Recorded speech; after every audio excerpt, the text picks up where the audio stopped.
Do your dance like you mine like this. Hit your walk on. Do your dance like you mine like this. Hit your walk on. Yo, it is me once again. Yung nakita nyo yung step na ginagawa kanina, yun yung tinatawag na reverse heel toe. Okay? So, papakita ko sa inyo. Syempre, tuturuan ko na naman kayo bilang isang expert sa mga ganyang dance move. Tuturo ko sa inyo kung paano gawin yon. So, first, yung right foot nyo, lalagyan nyo lang sa likod. Okay? Sa likod. Now, yung left foot, harap. Tapos, dapat magsasalubong sila. Ganon. Okay, isa pa. Left foot, likod. Right foot, dapat nakaganyan ha. Kita, tingnan nyo. Sasalubong. Okay? So, ganun lang din gagawin natin sa kabila. Ito naman, left foot naman, nakaganyan.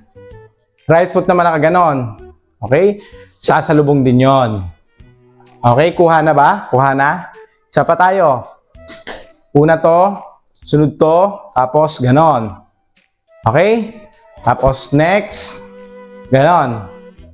Okay? So, kaya na ba? Bibilisan na natin ha. Ready? 1, 2, 3, go! Do your dance like you mine like this. Hit your walk on.